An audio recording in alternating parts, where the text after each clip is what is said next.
Es abogada feminista. Tiene una maestría en Administración de la Justicia y Seguridad Pública por la Universidad de Guadalajara. Sus estudios de doctorado los realizó en Cooperación y Bienestar Social por la Universidad de Oviedo, España, con una línea de investigación sobre el feminicidio en Jalisco, obteniendo la mención sobresaliente cum laude. Es también diplomada en Derechos Humanos de las Mujeres por la Universidad de Chile, la Oficina del Alto Comisionado de Naciones Unidas en México y el ITAM. Fue visitadora general en la Comisión Estatal de Derechos Humanos en Jalisco por 5 años.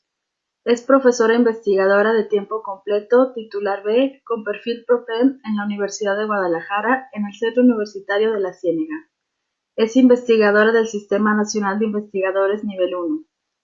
Ha impartido diversos cursos académicos en licenciatura y maestría, especialmente Teoría de los Derechos Humanos y Garantías Constitucionales. También ha dirigido y asesorado diversas investigaciones de tesis de licenciatura, maestría y doctorado.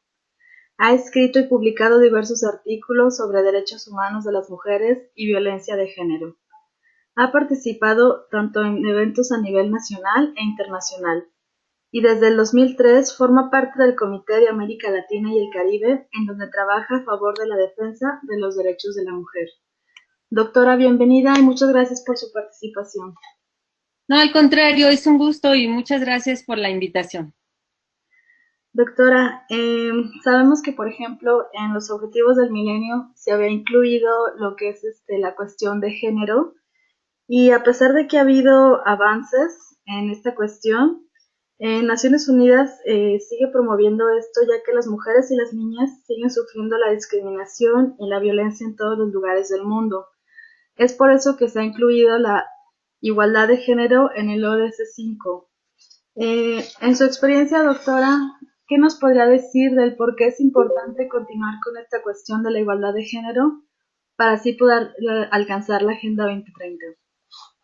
Sí, claro, mira, bueno, primero felicitarles porque traten este tema. Esa es una manera de avanzar, de visibilizar la problemática, de señalar la existencia de estas desigualdades y por qué la urgente necesidad de ir acortando estas brechas de desigualdad que existen, que ahí están, y mientras no realicemos acciones concretas y estructurales y sistémicas para hacer cambios profundos, bueno, esto ya ONU Mujeres incluso lo ha dicho también, y OCDE también, o sea, hay cifras y datos oficiales que señalan que de seguir con estas tendencias hasta el año 2247 más o menos, es cuando comenzaremos a ver, y por supuesto nosotros, ¿no? O sea, serán las futuras generaciones, algunos cambios en estas brechas de desigualdad. Entonces no podemos esperar tanto tiempo, no podemos permitirlo tampoco que esto ocurra, y por eso es que se hace necesario que comencemos a reflexionar, a analizar estos temas y cuál es la situación y ver qué acciones concretas se pueden ir emprendiendo. Por eso es que preparé una presentación en PowerPoint para todas y todos quienes nos acompañan esta noche, precisamente para contextualizar un poquito esto de lo que vamos a hablar, señalando cómo ha sido este avance respecto de los derechos humanos de las mujeres, hacer un reconocimiento de los derechos humanos de las mujeres y además los efectos que ha tenido este retraso en el reconocimiento de los derechos humanos de las mujeres, sobre todo en el tema no solo de la desigualdad, sino en algo que es muy importante, el tema de la violencia estructural, sistémica, que se manifiesta en el grado máximo, en el culmen de esta violencia con los feminicidios y ahora también con una nueva problemática que son las desapariciones. Entonces, si me permiten todas y todos quienes nos acompañan, podemos comenzar con esta presentación. Decirles que cómo han ido evolucionando estos derechos humanos de las mujeres y esta exigencia que se hace fundamentalmente apenas en el siglo pasado, es que las mujeres comenzaron a hacer una reivindicación de luchas y de exigencia de derechos, particularmente en 3 aspectos. Uno, el voto de las mujeres; otro, los derechos laborales, precisamente, y otro, el tema de la paz. Las mujeres siempre hemos sido pacifistas y siempre hemos estado en favor de la paz y en contra de la guerra, porque también nosotras vivimos y sufrimos los efectos de las guerras cuando nuestros cuerpos se convierten en botín de guerra, y eso históricamente se ha demostrado, ¿no? También. Próximamente estamos por conmemorar el Día Internacional de las Mujeres. Es significativo, y eso se los digo muy rápidamente, el tener una fecha, un día específico para hacer reflexión sobre lo que significa, sobre lo que significamos las mujeres en el mundo. Y esto es a partir de la lucha que hicieron las mujeres trabajadoras, y desde el 1910, eso es algo muy interesante también, que casi todas estas reivindicaciones primero surgen desde la sociedad civil y después son las instituciones, como la Organización de las Naciones Unidas, quienes retoman estas acciones para institucionalizarlas justamente, ¿no? Entonces, desde 1910, el Día Internacional de las Mujeres es conmemorado por las mujeres trabajadoras, y no es sino hasta 1977 cuando la Asamblea General de las Naciones Unidas proclama el 8 de marzo como el Día Internacional de las Mujeres. Este día, el 8 de marzo, no es un día de fiesta, y esto me parece muy importante recalcarlo en este momento porque ya se acerca ese día, y se han encargado en los últimos años de desvirtuar el día, desvirtuarlo y convertirlo prácticamente en un día de la mamá, ¿no? En un día de felicitarnos a las mujeres, de regalarnos florecitas, espejitos, y bueno, cuánta cosa se les ocurra. Y no solo eso, les traigo esa promoción, Feliz Día de la Mujer, pero además fomentando esta serie de estereotipos acerca de lo que significa ser mujer, ¿no? Hay una clínica que ofrece cirugía plástica para las mujeres en el Día Internacional de las Mujeres. Pues no, eso no es el Día de las Mujeres. El 8 de marzo, el Día Internacional de las Mujeres, primero es de las mujeres, es de la diversidad de mujeres. No hay un solo tipo de mujer, sino somos una diversidad de mujeres que además tenemos diversas problemáticas que nos atraviesan, nos intersectan diversas exclusiones y discriminaciones que hay que tener muy claras también, ¿no? O sea, no es lo mismo ser una mujer indígena que ser una mujer urbana, que ser una mujer rural, que ser una mujer lesbiana, y ser una mujer lesbiana en la Ciudad de México, que ser una mujer lesbiana en Tabasco o en Chiapas o en una zona indígena. Es decir, se van a multiplicar las exclusiones y las discriminaciones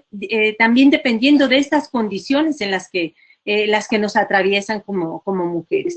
Entonces, el Día Internacional de las Mujeres, el 8 de marzo, es una fecha que no celebra la condición femenina, no celebra el que seamos mujeres, sino que conmemora la conquista de derechos de y para las mujeres, pero sobre todo es un día de exigencia, es un día de lucha, es un día que hay que recordar todo lo que hace falta para estar en esos términos de igualdad que son los que estamos hablando ahora.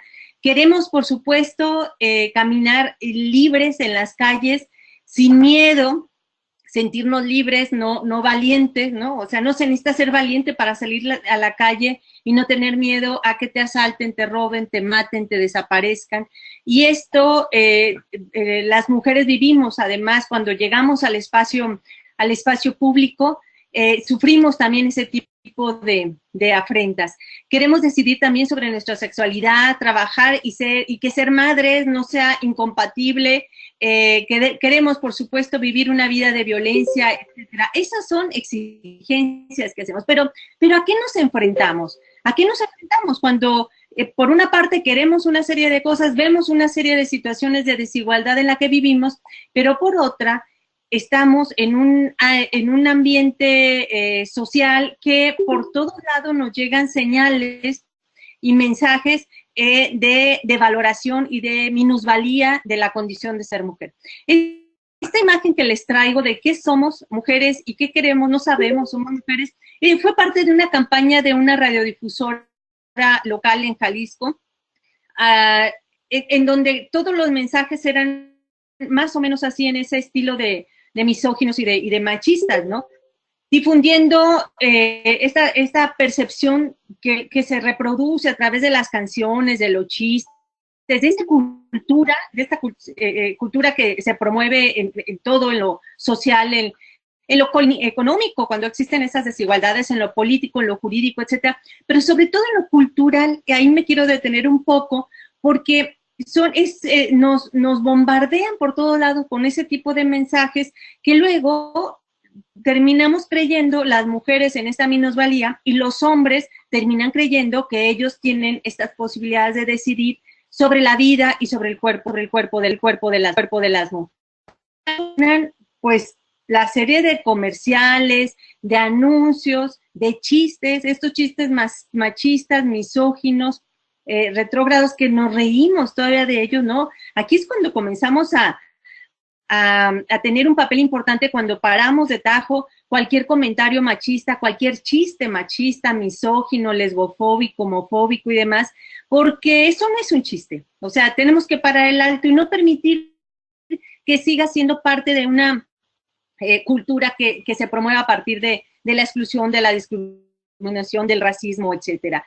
Y también de estos mensajes que les damos a las niñas, sobre todo a las niñas, de que su futuro es para convertirse en mujer, es tener todas estas cualidades de ser una buena ama de casa, una buena mamá, es decir, las maternidades y los quehaceres domésticos y de cuidado y de atención tienen que recaer sobre de ella. Esa imagen que les traigo ahí me pareció tremenda, incluso hasta por el tema, lo que dice ahí, dice una nueva generación de ollas y sartenes para una nueva generación de mujeres.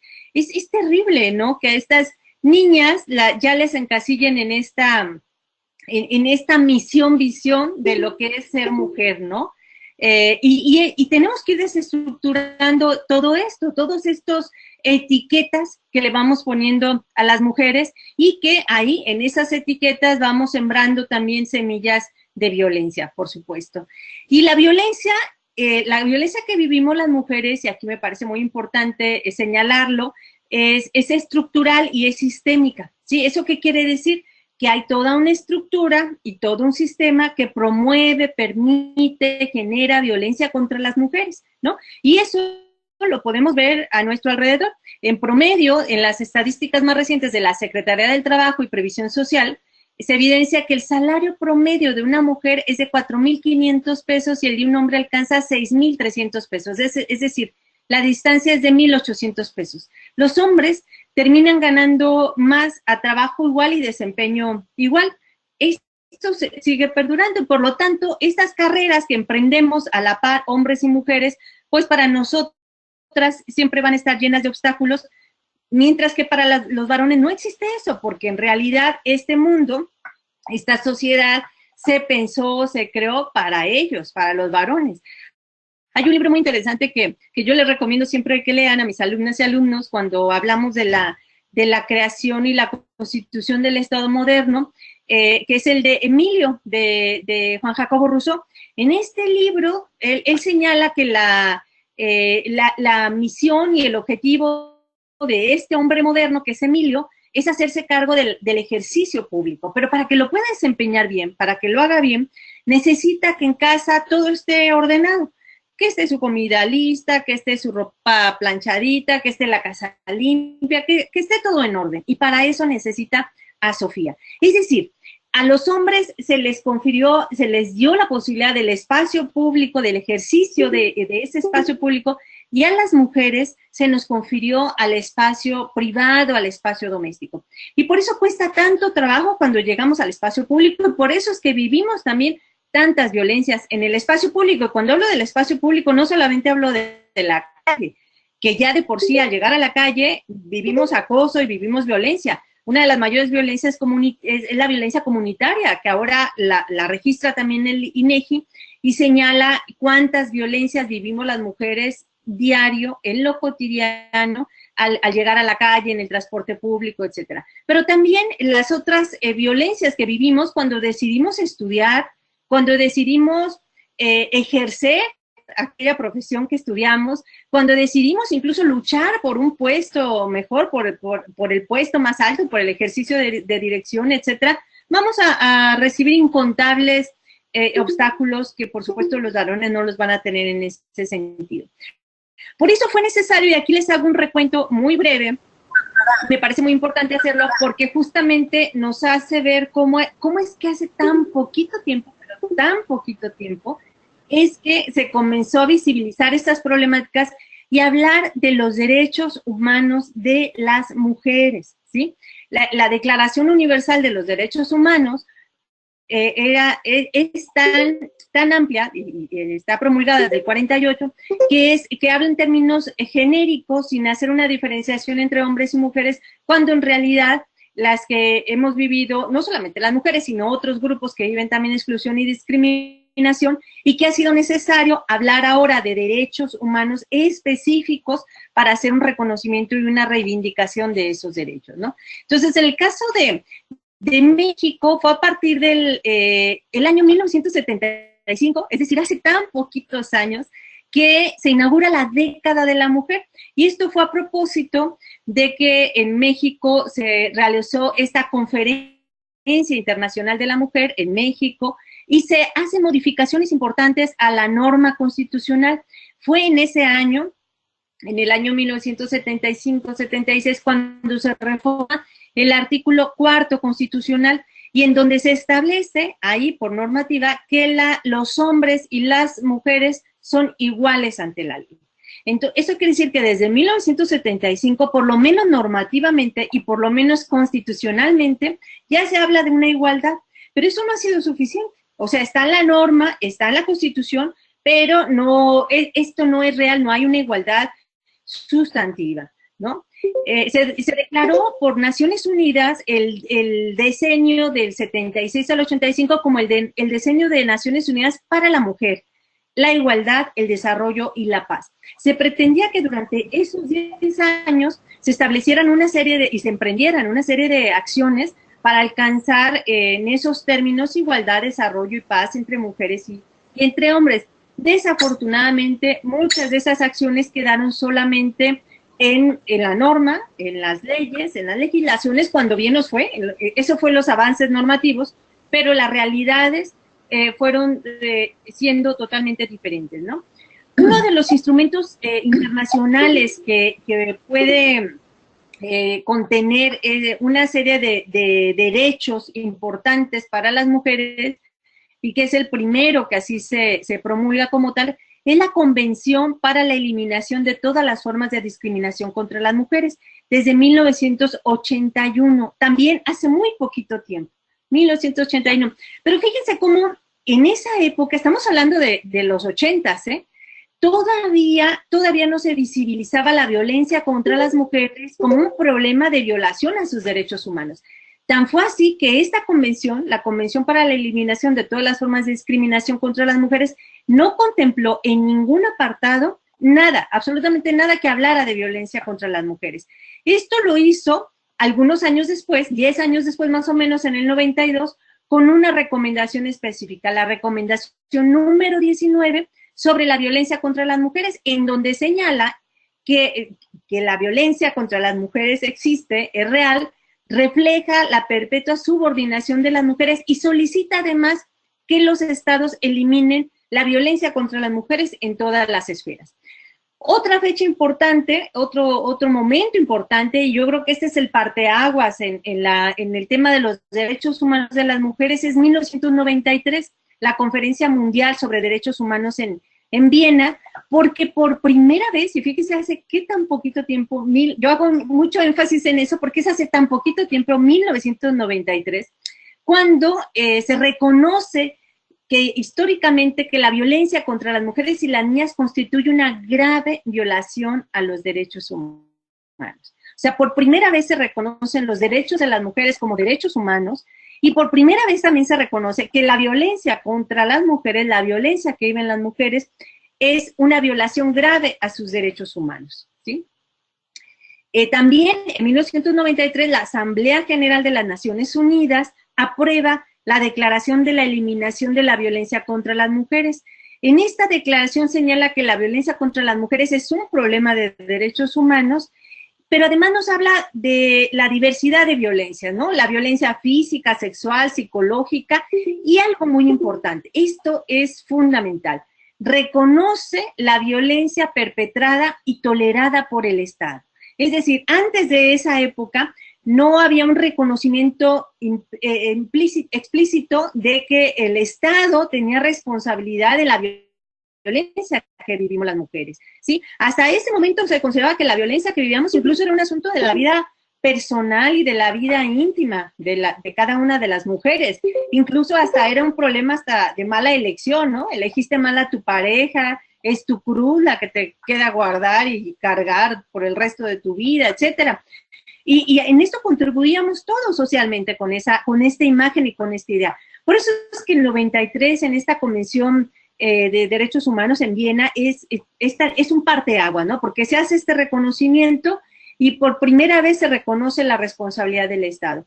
Otro momento importante es en el 94. Este es un momento importante para nosotras en la región, en Latinoamérica y en el Caribe, porque se adopta la Convención Interamericana para prevenir, sancionar, erradicar la violencia contra las mujeres, que es mejor conocida como la Convención de Belém do Pará. Esta Convención de Belém do Pará por la ciudad brasileña donde se firma es contundente al señalar la responsabilidad del Estado también en las violencias, en las múltiples violencias que vivimos las mujeres. La ONU reconoce, por tanto, que la violencia contra las mujeres constituye las relaciones de poder históricamente desiguales entre mujeres y entre hombres, en donde lo que ha persistido es la dominación en contra de las mujeres, la subordinación y la discriminación en su contra. Y esto que yo les acabo de mencionar, que la violencia doméstica es un asunto de Estado, ¿sí? No de la vida privada de las personas y sus familias, es un asunto de Estado. Aquí es cuando el Estado entra hasta mi casa, hasta mi cama, incluso, y regula y sanciona y pretende erradicar esas violencias que vivimos, ¿no? Y un ejemplo muy claro que yo les doy en esto para que se entienda esa intromisión del Estado hasta mi cama, es cuando hablo de la violencia sexual entre cónyuges, por ejemplo. Durante mucho tiempo se consideró que hasta era parte del débito conyugal, ¿no? Tener relaciones sexuales. Ahora hay un análisis muy amplio en este sentido, es decir, cuando una mujer dice no, es no. Y no importa que sea tu marido, tu esposo, tu pareja, tu compañero, que estén en la cama, que estén desnudos, que estén lo que sea, pero si tú dijiste no, es no, y eso se tiene que respetar. Y si ocurre que se force en esa relación sexual, aunque estén casados y aunque estén en matrimoniados, aunque estén lo que sea, es un delito y ese se tiene que castigar por el Estado, ¿no?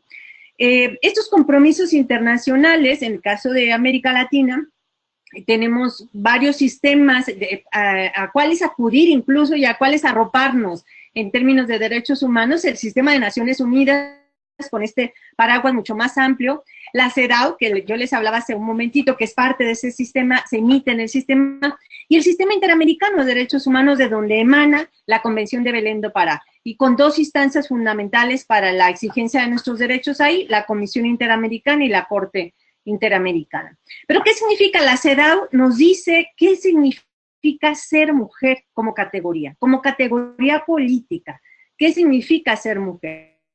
Ser mujer implica tener menos comida, tener menos educación, que se te considere propiedad de alguien, un objeto de alguien, vivir en silencio, no estar autorizada para nacer. En algunos lugares nacer mujer implica que te sacrifiquen inmediatamente, porque eso no está permitido, que se te prive de respeto, de libertad, de seguridad personal, de dignidad, de representación política, de poder. Es decir, más allá de lo que como individua suceda o deje de suceder, es decir, en lo individual de cada una de nosotras como mujeres, porque yo les podría decir, en mi caso, bueno, pues soy una mujer privilegiada, ¿no? Yo tengo un doctorado, vivo en una posición cómoda, bien, y yo desde mi posición cómoda y privilegiada, yo les puedo decir, no, ya se acortó la brecha, ya estamos bien, porque yo ya lo logré, ¿no?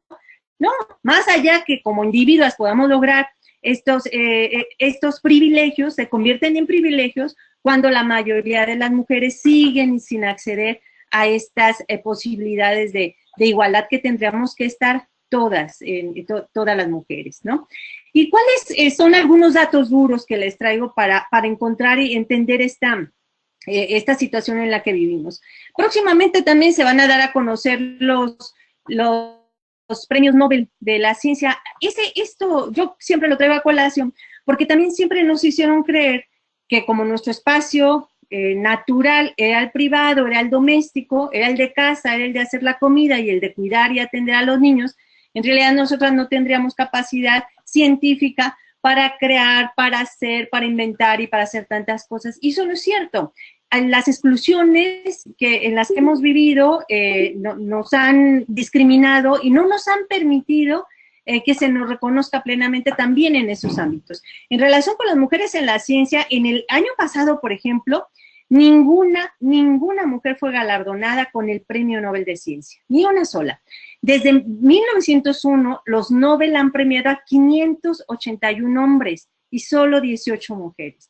En física, 205 hombres y solo 2 mujeres. En medicina han sido galardonados 202 hombres y solo 12 mujeres. En química, galardonados 174 hombres y 4 mujeres. Y nos preguntamos por qué las mujeres no han alcanzado la suficiente relevancia para ser candidatas a un premio Nobel, porque no han logrado inventar cosas, hacer cosas importantes. Eso no es cierto. Lo han hecho y eso está documentado. Ahí les pongo solamente algunos ejemplos. El asunto es de que no se reconoce ni en la ciencia ni en otros ámbitos el trabajo tan importante que han hecho las mujeres. Las mujeres se gradúan más y se doctoran más, sin embargo, solo ocupan el 20% de los puestos de liderazgo en el mundo, no solamente en América Latina y en el Caribe, en el mundo. Hay una desigualdad laboral importante. El promedio de participación femenina en puestos directivos a nivel mundial es de tan solo el 18%. De acuerdo con datos del INEGI, por cada 6 mujeres dentro de los consejos de administración de una empresa hay 94 hombres. En el porcentaje de mujeres que forman parte de los consejos de administración hay una amplia brecha, pues mientras que el 6% son mujeres, el 93% son hombres. En México, la brecha laboral de género es del 35%, cuando en otros países de la OCDE solo corresponde a 17%. Y lo más grave de este dato que les estoy dando es que en los últimos años no solamente disminuyó la brecha de desigualdad, sino que se acrecentó. Eso es muy grave porque en lugar de dar pasos hacia adelante y en lugar de ir acortando esta brecha de desigualdad, esas mediciones que hizo el OCDE, que ha hecho el OCDE en los últimos años, nos han ido pasando, recorriendo lugares donde se amplía la brecha de desigualdad en lugar de ir disminuyendo. En la categoría de los empleos de profesionistas, técnicos y trabajadores del arte, para los hombres el ingreso promedio por hora trabajada es de 64 pesos, mientras que para las mujeres es de 58 pesos. Para los trabajadores de la educación el ingreso es de 78 pesos por hora laborada, mientras que para las mujeres es de 69 pesos. Para los funcionarios y directivos del sector público, privado y social, el ingreso promedio es de 95 pesos, en contraste para las mujeres de 81 pesos. Es decir, esos son datos, son cifras oficiales que ahí están y que nos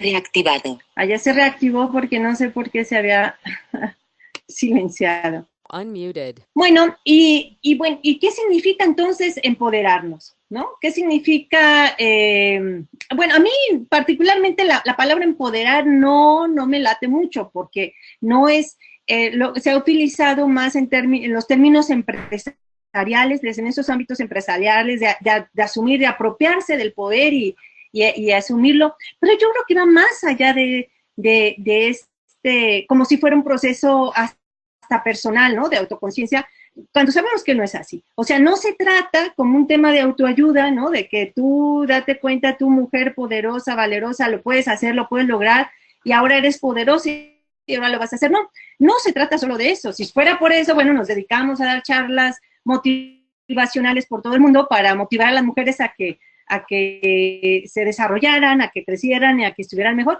No, se trata de cambiar las condiciones en las que estamos y vivimos las mujeres, ¿no? Por supuesto, hacernos sujetas del derecho, porque hasta ahora habíamos sido objeto del mismo. Las mujeres aparecíamos en las normas, en los códigos, como objeto del derecho, no como sujetas de derecho. Entonces, lo primero que tenemos que hacer las niñas y las mujeres es sentirnos sujetas de derecho, apropiarnos de esos derechos, desarrollar estas capacidades que tenemos de sentirnos, de reposicionarnos, este es un mensaje fundamental, reposicionarnos en el mundo como protagonistas de la historia, pero sobre todo de nuestra propia historia, exigir la igualdad sustantiva y no solo la igualdad formal y normativa. Es decir, no nos podemos seguir conformando con los avances y las reformas que hacen en las leyes y en la normativa mientras no existan cambios reales y verdaderos y sustanciales en la realidad. Pues bueno, por lo pronto yo dejo hasta ahí y abro como el espacio para que dialoguemos, platiquemos y si hay alguna otra pregunta o algún otro de los ejes o puntos que hace falta abundar más, lo hacemos en este momento. Muchas gracias. Muchas gracias, doctora, por su conferencia tan importante. A nuestros asistentes, por favor, estoy dejando por ahí mis correos, también por si hay algo que quieran tener contacto conmigo, ahí están los datos de contacto. Perfecto, doctora, gracias.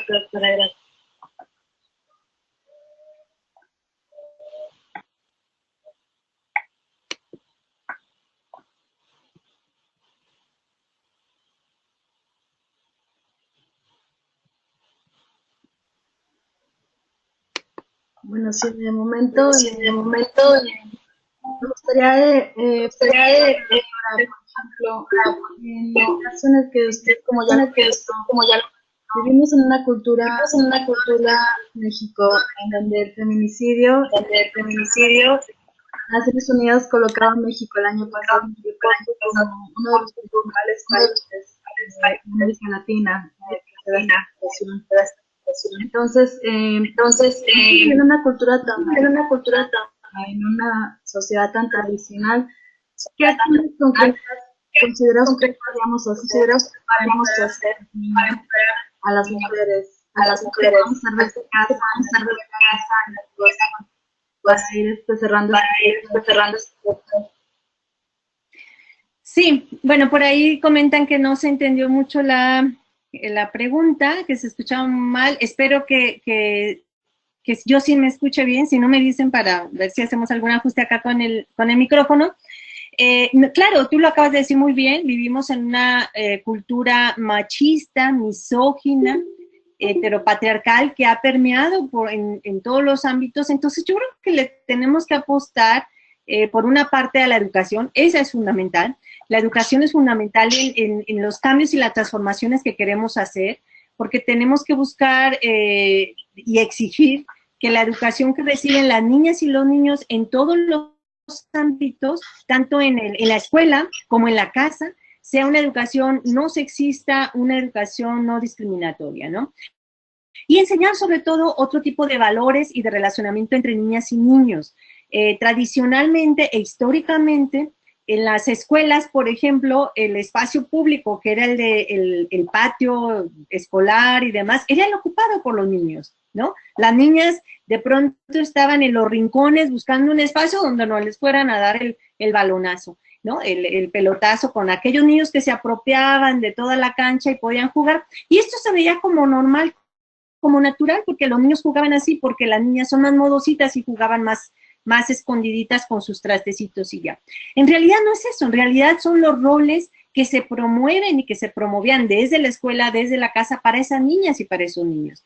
Y para eso les reforzaban también los libros escolares. En los libros aparecían siempre las imágenes de los profesionistas, eran los varones. Veíamos al médico con su bata de médico y veíamos a la mamá con su mandil de atención en la cocina, ¿no? Abrazando a los niños y cuidando.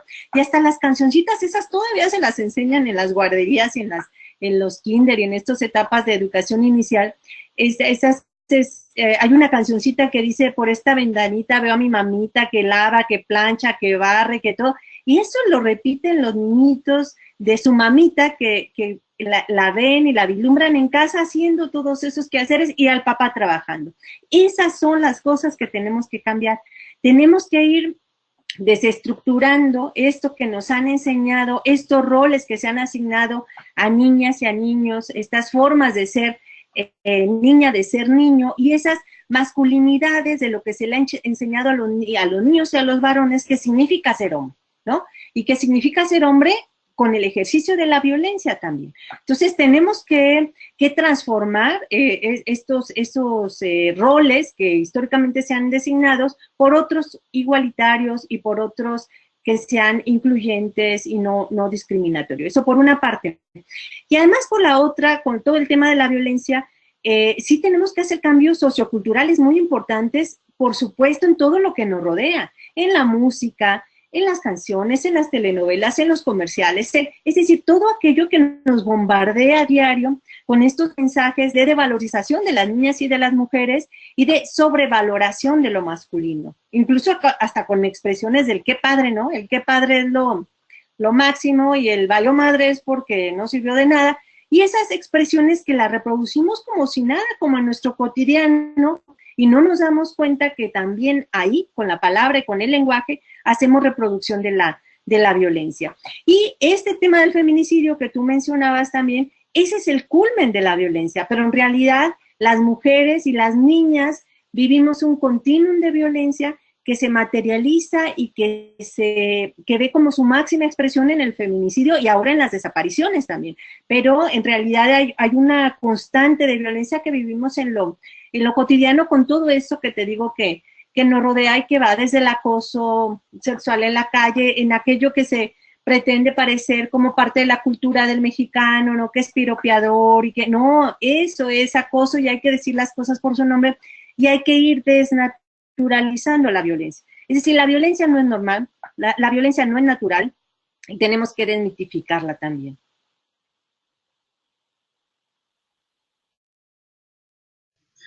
De acuerdo. Muchas gracias, doctora. Tenemos dos preguntas. Areli nos comenta, buenas noches, profesora. Antes que nada agradezco su tiempo. Y bueno, la primera pregunta es, ¿cuál es la diferencia entre equidad e igualdad? Hablando en este sentido de empoderamiento de la mujer. Activado. Sí, claro que sí, mira, qué bueno que haces esta pregunta, porque luego se confunde, ¿no? Y se utiliza como si fueran dos palabras iguales y no lo son. La equidad es el camino para alcanzar la igualdad. De hecho, una de las recomendaciones que le hicieron al Estado mexicano, que le han hecho al Estado mexicano en diversos exámenes, digamos, que ha tenido que presentar a nivel en las instancias internacionales de Naciones Unidas, sobre todo en CEDAW, en el comité de CEDAW, le dijeron que ya no utilice la palabra equidad, que la aspiración y la meta máxima y el objetivo máximo al que debemos de aspirar es el de la igualdad. De hecho, ese es el objetivo, el de la igualdad, y ya no es ni siquiera cualquier igualdad, la igualdad sustantiva, porque la igualdad así en términos genéricos era aquella que incluso normativamente, yo con el artículo 4 constitucional como Estado mexicano puedo ir a decir que ya en México las mujeres y los hombres son iguales. Sí, son iguales ante la ley, lo que dice la Constitución, pero la realidad es muy diferente. La equidad son los pasos para alcanzar la igualdad. Y te pongo un ejemplo muy sencillo para que esto se entienda. Si yo en un aula de clases hay 50 niñas y niños y les doy una manzana a cada una y a cada uno de ellos, alguien me podrá decir, oye, qué igualitaria eres, ¿no? Porque le diste una manzana a cada quien. No hiciste diferencias. No, en realidad lo que yo promoví con esa acción fue la desigualdad, ¿sí? Y promoví la inequidad entre quienes estaban ahí. ¿Por qué? Porque no miré las circunstancias y las condiciones en que estaban cada una y cada uno de esos niños. Entonces es posible que algún niño y que alguna niña tenga en su casa 5 manzanas, 10 manzanas. Hay quienes ni siquiera han visto una manzana en su vida. Entonces yo tengo que ver eso para que es posible que a algún niño no le den ni una manzana, porque ese es el que tiene 5 en su casa, y puede ser que a alguno le toquen 5, y a otro le tocan 6, y a otro le toca 1, y a otro no toca nada. Y con esas acciones equitativas, eso es la equidad, yo puedo alcanzar el objetivo de la igualdad, porque de esa manera, si bien les di un trato desigual a todos esos que estaban en situación de desigualdad, con esas medidas alcancé o estoy dando pasitos para la igualdad. Entonces espero que se hubiera entendido así con este ejemplo.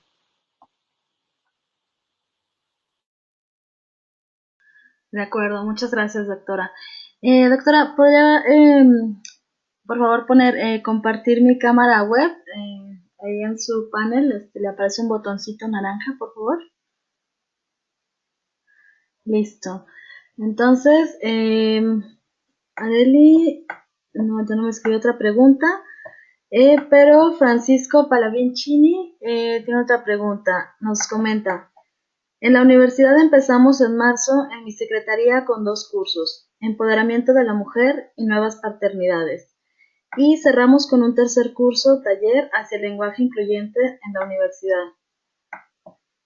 Ok, Cintia nos pregunta, ¿cómo es el lenguaje correcto que debe utilizarse para que sea incluyente? Reactivado. Bueno, primero decirles que estos cursos que le están incluyendo en la universidad son maravillosos porque pues antes no se hablaba de eso en la universidad, no se veía que fuera necesario reflexionar y analizar sobre, pues, sobre todas esas cuestiones que están señalando, por lo menos en los títulos de esos 2 cursos que va a emprender el compañero y que me parece genial.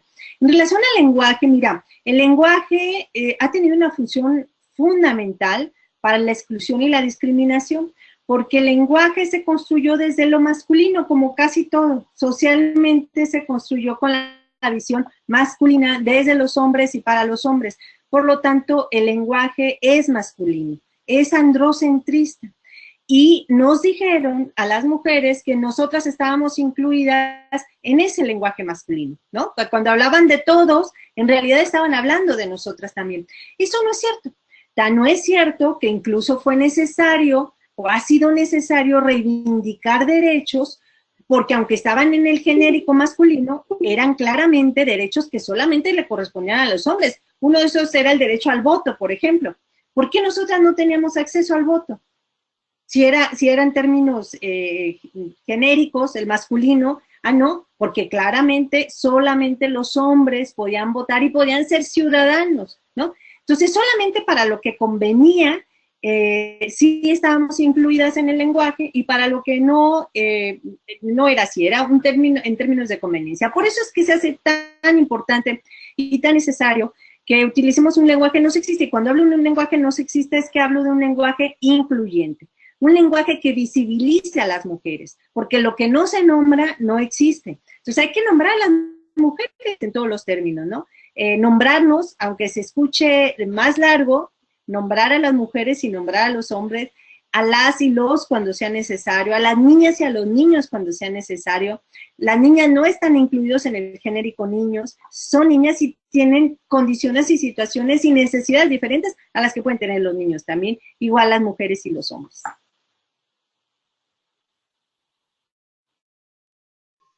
Muchas gracias, doctora. Areli, su segunda pregunta nos comenta, con respecto a lo de la cultura, alrededor del mundo existen acciones que justifican el maltrato a la mujer, como en India, China y Medio Oriente.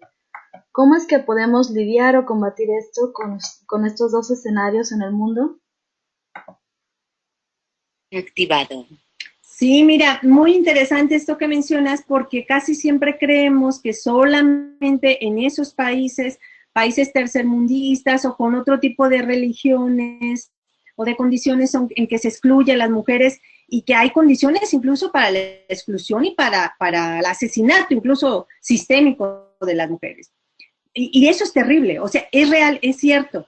Diane Russell, que es la primera que habla de los feminicidios, y que en un tribunal en Bruselas ella habla, señala justo estos casos que tú mencionas, señala el exterminio sistemático de las niñas y de las mujeres en China, en la India, por situaciones de condiciones demográfica, o solo por esa condición de ser niña y de ser mujer, por la condición de la dote, etcétera.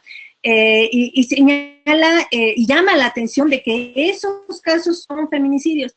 Pero mira, hay algo muy interesante, no solamente ahí, no solamente en América Latina, no son solamente estas regiones, sino también en aquellos países de primer mundo, en aquellos países.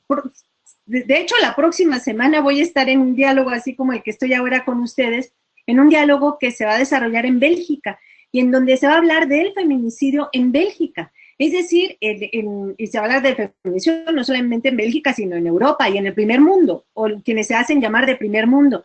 El problema es que en esos países de primer mundo no han hecho un reconocimiento de la violencia contra las mujeres, de la violencia machista contra las mujeres y de los feminicidios, como sí lo hemos hecho en estos países. Y lo hemos hecho porque ha sido necesario, porque se ha desbordado tal la violencia en nuestros países, es tal la magnitud de los feminicidios, que fue necesario que los nombráramos como tal, que los tipificáramos, que creáramos un tipo penal específico para hablar de esto y para sancionarlo, para que se analizara esa conducta criminal. Pero también en aquellos países de primer mundo existe. ¿Y por qué es que existe también allá?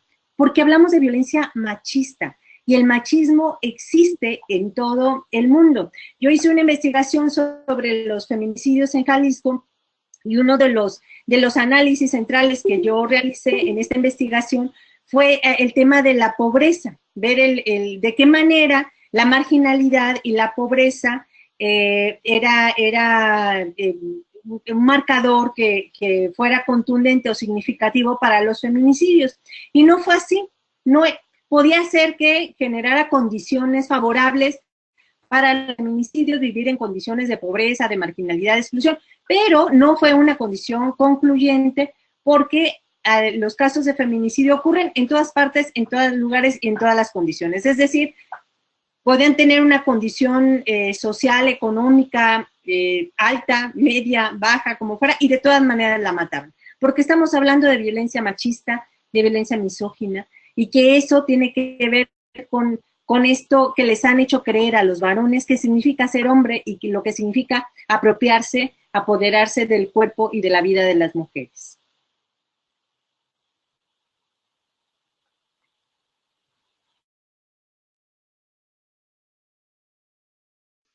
Muy bien, gracias, doctora. Edith nos pide si por favor podría explicar un poco cómo es que se puede ser equitativos y dar a cada ser lo que requiere, pues ya que ella considera que se tocan campos subjetivos. Activado. Sí, claro, se tocan esos campos subjetivos, pero ese es el gran desafío. El gran desafío es que podamos mirar todas las condiciones. Por eso es que cuando hablamos de las situaciones de mujeres y de hombres, hablamos de acción para alcanzar la igualdad y reducir la brecha de desigualdad, hablamos de las acciones de discriminación positiva. O sea, incluso es necesario discriminar en términos positivos para alcanzar la igualdad. Y me explico con esto. Nosotras, por ejemplo, acá estamos pidiendo que las convocatorias, las próximas convocatorias para acceder a los cargos en el Poder Judicial de jueces y de magistrados solamente sean dirigidas para mujeres, porque si las siguen dirigiendo así en términos generales, pues bueno, la brecha va a seguir siendo igual. Ahorita hay 70 magistrados contra 5 mujeres magistradas, ¿no? Entonces, la única manera son con esas acciones de discriminación positiva. Entonces, sí es cierto, vas a decir, es que es subjetivo, tenemos que generar condiciones, ¿no? Y te pongo un ejemplo muy claro, que esto permitió que en Estados Unidos, por ejemplo, un presidente negro, en pocos años relativamente, llegara a este puesto tan importante cuando en años anteriores, 40, 50 años atrás, las personas negras eran excluidas de la vida social, pública, educativa, etcétera. Era un mundo de blancos y para blancos. Entonces, ¿qué tuvieron que hacer cuando emprendieron acciones para eliminar el racismo y la exclusión y la discriminación? Son estas acciones de las que estoy hablando. En las escuelas, por ejemplo, en las universidades, si había 100 lugares, 90 lugares eran para personas negras y 10 lugares para personas blancas. Y no solo eso, sino que además, si a ellos les exigían, a las personas blancas les exigían 100 puntos, a ellos les exigían 80 puntos. Las condiciones tenían que ser diferentes y había que diferenciar y había que discriminar positivamente si querían de verdad alcanzar la inclusión. Así, en esos términos, es que se tiene que hablar de la inclusión de las mujeres en la vida pública. Si queremos llegar a todos esos espacios, es que se tienen que abrir las condiciones necesarias para que las mujeres lleguemos también ahí a esos espacios, con esas acciones de discriminación positiva.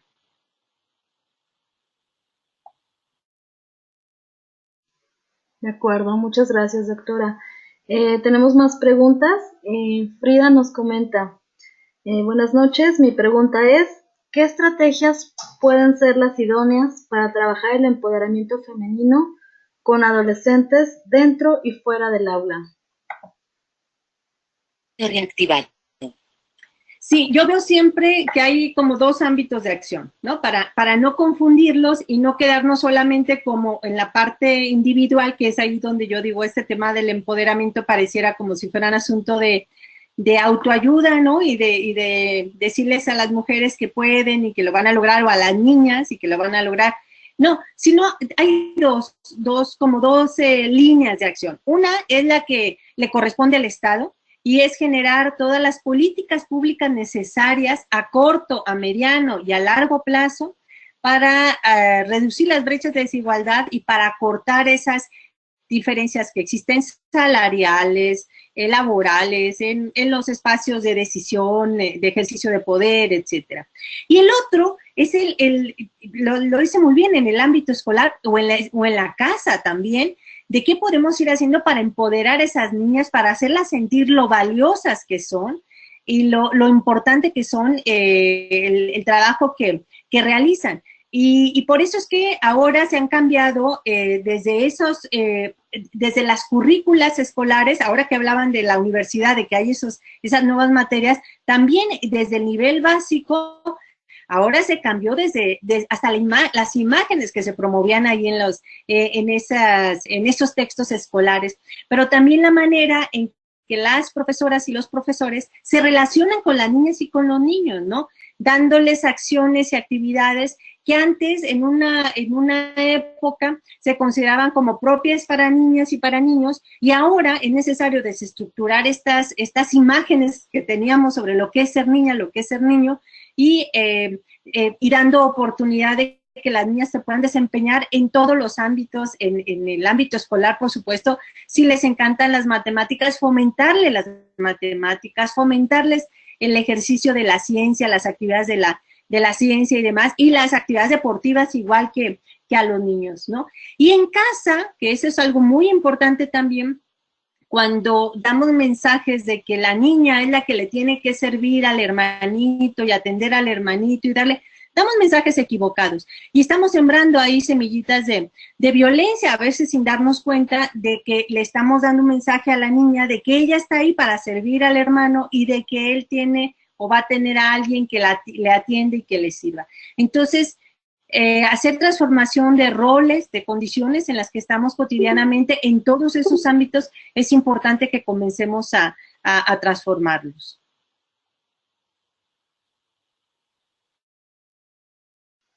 Muy bien, muchas gracias, doctora. Viridiana nos pregunta, ¿qué podría recomendar para poder empoderar a las niñas desde una perspectiva de políticas públicas y o desde lo cotidiano?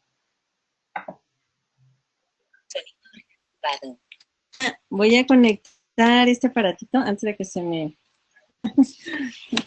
Voy a conectar la computadora porque me di cuenta que ya tiene batería baja. De acuerdo.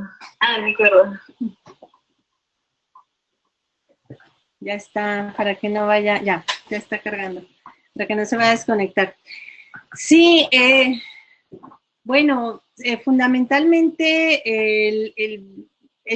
con las niñas y con los niños es generar estas condiciones, si estamos en el aula, es decir, en cualquier ámbito donde nos encontremos, en el aula, en la casa, en la calle, en donde sea, generar condiciones nosotros de igualdad para esas niñas y para esos niños, en donde ellas no sientan que son menos o que ellas no pueden salir a la calle, el que tiene que salir es el hermanito, o que ella no puede realizar ciertas acciones porque el hermanito es más fuerte y porque él puede pegarle más fuerte a la pelota y demás.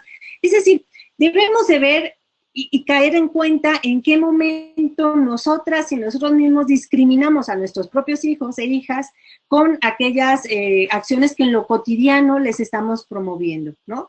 Entonces, yo lo que les propongo es que en cualquiera de los ámbitos, si es en casa, si es en la escuela, generemos condiciones de igualdad para niñas y para niños, en donde no exista una diferenciación de las actividades que tengan que hacer en relación de su sexo y de su condición de género también.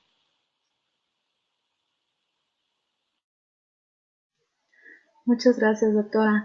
Voy a decir dos preguntas que se asemejan. Catalina Cervantes pregunta, ¿cuál es la situación y cómo se puede abordar la igualdad de género, empoderamiento, de la mujer en el sector rural. Y Giselle Quesada, su pregunta es, ¿cuál sería la estrategia para diferenciar las necesidades de las mujeres del campo, indígenas, lesbianas, etcétera? Y si por favor nos podría recomendar algunas lecturas al respecto. Activado. Sí, claro que sí. Mira, estos temas que tratan ustedes son fundamentales porque yo, como lo decía al inicio de la charla, tenemos que hablar de la diversidad de mujeres, no de la mujer. Es decir, no somos un solo tipo de mujer, sino son muchas condiciones las que nos hacen vivirnos como mujeres en situaciones diferentes de acuerdo a donde estemos por nuestra condición geográfica o nuestra condición sexogenérica o nuestra condición económica, es decir, diversas condiciones. Entonces, cuando yo les decía, no es lo mismo ser una mujer lesbiana en el campo que en la ciudad, y tampoco es que sea lo mismo ser una mujer lesbiana en cualquier ciudad, ¿no? O sea, hay ciudades homofóbicas y lesbofóbicas, y hay unas ciudades, como la Ciudad de México, por ejemplo, que se promueven y se respetan ese tipo de libertades, ¿no? Entonces, probablemente no va a vivir violencia aquella persona viviéndose como lesbiana, como mujer lesbiana en la Ciudad de México, y la puede vivir en su propia comunidad, por muy querida y arropada que sea en la comunidad, pero si se manifiesta con una identidad sexogenérica que rompe los esquemas de lo tradicional o de lo permitido o de lo normalizado, entonces puede vivir ese tipo de violencia. En relación con las mujeres rurales, de hecho incluso poco hablamos cuando hablamos de las mujeres, hablamos en términos generales de una sola mujer, de condición de mujer de la clase media, blanca, racializada en las ciudades, con ciertas condiciones de acceso a la educación, a los trabajos, etcétera. Y esas condiciones no las viven y no las tienen las mujeres en el campo y mucho menos las mujeres indígenas en las comunidades indígenas mucho más apartadas, ¿no? En donde a veces ni siquiera el propio idioma les permite poder vincularse con otras y con otros más, porque solamente hablan un idioma muy particular, muy propio de su comunidad o de su región. Y de otro tipo de mujeres también, de las que poco se habla en nuestro país, es de las mujeres negras. Tenemos un pasado negro en México, y hablo en pasado negro reivindicando también el color como nuestro propio color de identidad, un color que en sí mismo la denostación que tiene es negativa. Pues si yo dije pasado negro, seguramente pensaron en lo mal que nos ha ido, y no es así. Hablo de un pasado negro reivindicando nuestra historia y nuestro pasado con las mujeres y con los hombres que trajeron de esclavos, porque así fue la historia de la llegada de las personas negras a nuestro país, sobre todo en las regiones del sur, en Guerrero, en Veracruz, en Oaxaca, y poco se habla también de esas mujeres y de las condiciones en las que viven, porque ni siquiera el INEGI había registrado hasta hace muy poquito tiempo estas condiciones de estas personas que viven en estos lugares. Entonces sí, nos hace falta mucho por trabajar, por tener estadísticas de estas mujeres en esas condiciones en el campo y en las zonas indígenas, pero sobre todo nos hace falta muchísimo trabajar en un empoderamiento real para todas ellas, ¿no? Ahora, recientemente, que las mujeres en las zonas rurales y en las zonas indígenas han comenzado a trabajar en favor de sus derechos políticos y de presentarse como candidatas para concejalas, para miembros de los consejos de sus comunidades, pero también como presidentas municipales, como diputadas, etcétera. Ahí es donde hemos visto las violencias más tremendas en nuestro país que han vivido de violencia política las mujeres. Algunas de manera terrible por haber decidido invadir un espacio que históricamente y tradicionalmente era para los hombres, ¿no? Entonces, sí, efectivamente las condiciones, las situaciones de las mujeres en el campo y en las zonas indígenas son de exclusión y de discriminación, y están en condiciones que no tenemos las mujeres que vivimos en las ciudades, ¿no? Muchas gracias, doctora Guadalupe. Y como última pregunta, Primavera nos pregunta, ¿Qué se puede hacer ante ante las frecuentes descalificaciones de los hombres a nuestra actividad profesional, las interrupciones en conversaciones, el que complete nuestro discurso, el hacer menos nuestros logros, es decir, cómo lograr evitar que se evite nuestra opinión y voz, ya que considera que esto sigue sucediendo en los ámbitos educativos de mayor nivel? Activado. Sí, muchas gracias por tu pregunta, porque justamente eso que tú mencionas, es muy común que ocurra, ¿no? El hacernos sentir a las mujeres que nuestra opinión no cuenta y que es mucho más importante la opinión de un varón y de un hombre. Y podemos decir lo mismo, mira, yo he vivido esas experiencias de manera constante, que yo puedo estar explicando y diciendo algo, y si alguien más lo dice, pero si es un varón, se le da la credibilidad, la razón y la referencia a lo que él dijo y no lo que había dicho yo, aunque lo había dicho primero, ¿no? Por esta condición de ser mujer, es un borramiento de las mujeres, y esto de explicar lo que dicen las mujeres es muy común también en los varones, en cualquiera de los espacios, tratar de explicarlo. Mira, yo les comparto una anécdota que viví cuando se fundó el primer colegio de abogadas acá en Jalisco. Éramos aproximadamente 120 mujeres abogadas, muchas de ellas de las que estaban ahí juezas, magistradas, es decir, con una amplia trayectoria también en el ejercicio público y demás. El único que estaba en esa sala era un hombre, era uno solo.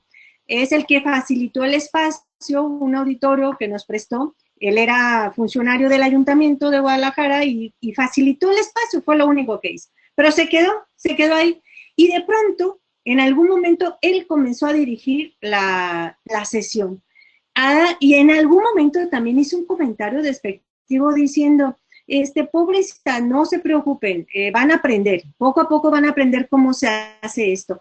Lo dijo sin ningún empacho, sin vergüenza, con un cinismo, porque están acostumbrados a creer que ellos son los que tienen la razón, son los que tienen la voz autorizada, y lo que digamos las mujeres, por muy sabias que seamos, por muy doctas en la materia, siempre es descalificado. Entonces, ¿qué es lo que tenemos que hacer? Lo primero es tener esa claridad. O sea, esta claridad, tener esa mirada que nos permita detectar cuando estas situaciones se presentan y pararlas inmediatamente, no permitirlas.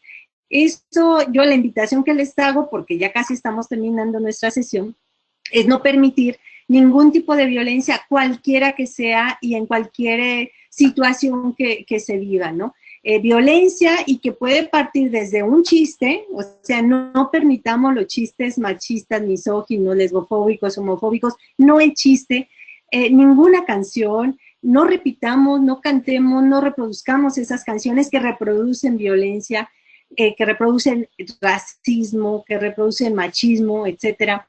Y cuando nos percatemos de una situación, no solamente que la vivimos de manera personal, sino que la viven otras, ahí es donde tenemos que tejer esas redes de apoyo.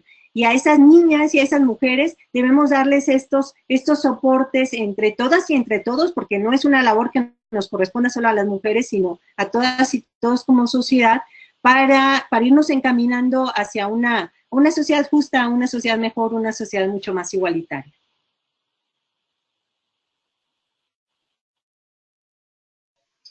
Muy bien, doctora. Pues con esto damos por concluido este webinar.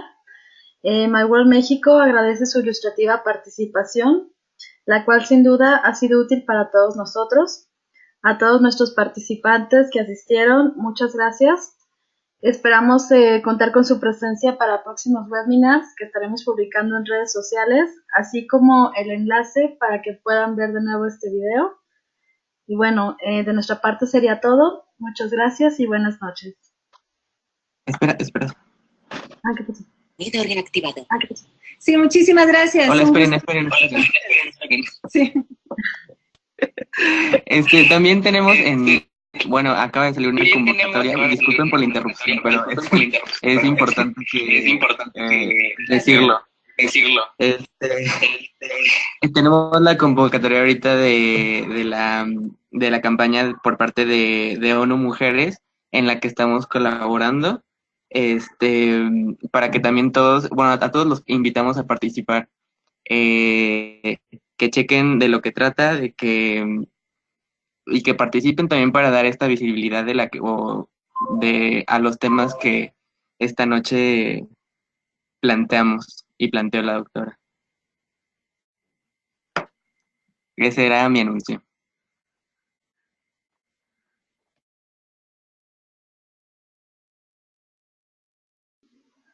De acuerdo, David, muchas gracias. Entonces, supongo que la convocatoria estará en redes sociales para quien guste revisarla y pues también si gustan compartirla para que pues este mensaje no se quede nada más aquí, sino que llegue a más personas. Doctora, no sé si tenga algunas últimas palabras, alguna otra cosa que se nos haya pasado. Reactiva. Solo agradecerles mucho esta oportunidad de diálogo con ustedes y con todas y con todos quienes participaron. Hubo mucha demanda, a mí me escribían y me pedían que la querían transmitir incluso en algunos grupos de alumnas y de alumnos, entonces qué bueno que la grabaron y qué bueno que luego se transmita, porque estos temas hay que ponerlos siempre sobre la mesa, hay que visibilizar la situación en la que estamos las mujeres, pero sobre todo dejar de mirarnos como víctimas, como pobrecitas, como mujeres que necesitan ser objeto de tutela y de cuidado. No, la mirada que tiene que ser sobre nosotras las mujeres es como sujetas plenas de derechos y con esta capacidad plena que tenemos de ejercerlos y de apropiarnos de ellos.